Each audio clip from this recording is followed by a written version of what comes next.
After the shooting massacre at Umpqua Community College in Oregon yesterday, it has us all trying to figure out why it happened. And one person you can always bet is trying to get all the details and share them with the world is Charles Johnson of GotNews.com. And he joins me now. Chuck, welcome to America Trends. Well, thank you so much for having me. Chuck, tell us what you are reporting on your site that no one else is reporting. So what we typically do is whenever there's a mass shooting, the first thing we do is we try and get as much of the physical material that's out there, the social media, basically all the clues that the killer left before they went and killed people. And so typically what we do is we found Chris Harper Mercer's Facebook page, we found his YouTube videos, we found his MySpace page. We were some of the first people to do that. One of the things that we noticed was the only friend of Chris Harper Mercer, the only male friend of his was a guy who loved ISIS, who loved the Mujahideen. And so we reported that right after the shooting, right after his name was made public. And so we were some of the first people to work on that side of it. Mm-hmm. All right, and so why do you think no one else is talking about the shooter's ties to Islam?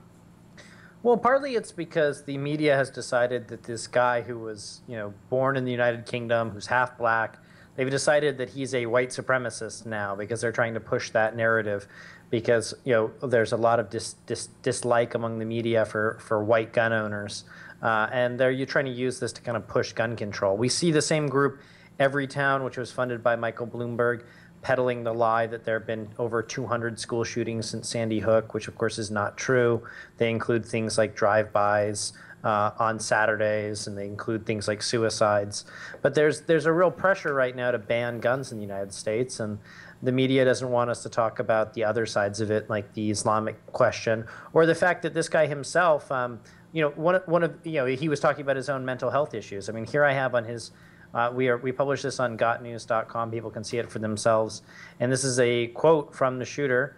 I have a pill bottle with like 5 different types of pills mixed in. I don't know which ones are sleep aids. So yeah, I took 4 of each. So this is on August 16th. He talks about having issues with lithium. He talks about mental health issues that he has. And people should know that what we really need is we need people who are crazy not to get guns, and those of us who aren't crazy to have the ability to have our guns to defend ourselves when the danger arises. And we shouldn't have to always trust to heroes like the Chris Mintzes of the world to protect us. Some media are saying that other media shouldn't be saying the name of the shooter, that they're not saying the shooter, so as to not give him the fame that he was surely looking for in all of this, because it does appear that there's a copycat element to it all. Chuck, what do you think of that? Well, I think there's something to it, but unfortunately, like, we live in a free society. People are going to say the name anyways. There's a huge benefit financially to reporters who say the name first, just in terms of how the traffic generates.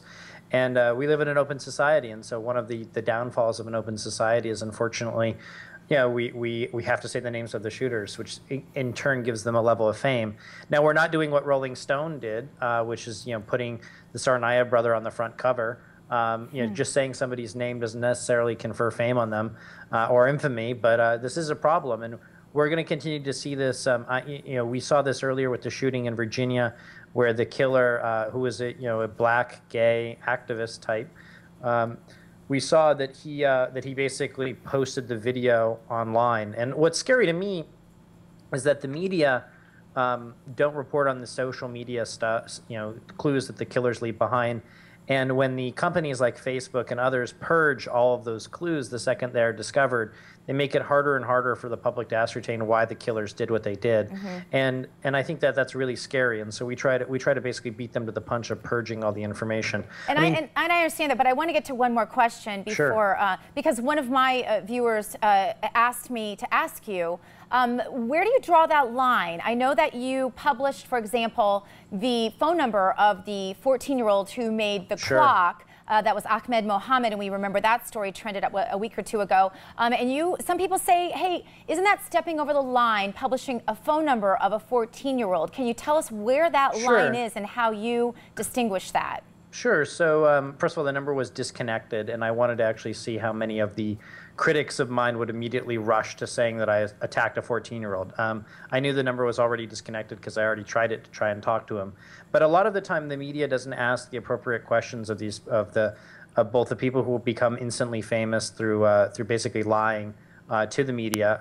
This Ahmed Mohammed guy lied about basically soldering a computer, building CPUs, and he's been elevated into a hero. I mean, he's going to things like the Google Science Fair, and the media, when Obama and when all these others are using these people as political props, they need to be called out as being used as political props. And these stories really need to be asked. And if the media won't ask the questions, I think the public should call these people up and get the information for themselves, email them, Facebook them, and so on and so forth, and figure out the truth without the media, acting as the arbiter. I mean, for instance, the killer in this particular case, in the community college killing, he left a note, and the police won't release what the note said. I'd like to read that note, and I think the public has a right to read it too. I think so too. I hope eventually they will release it. But that's exactly why I think some are so intrigued with what you do, because you do tend to publish things sort of irrespectable of whether someone is on the left or the right, and you've taken very harsh criticism from both the left and the right for this. And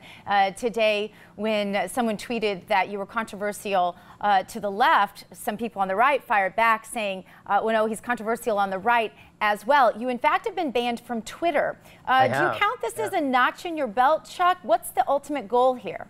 Well, let's see here. I mean, my name trended twice on Twitter after I was purged. More people visit my website than ever before. It's been going well for me. I mean, we intend to sue Twitter later this month for violating their own terms of service. And I think there are real serious free speech questions. I know Twitter's a private corporation, but we really do need to raise serious questions about corporate power and censorship.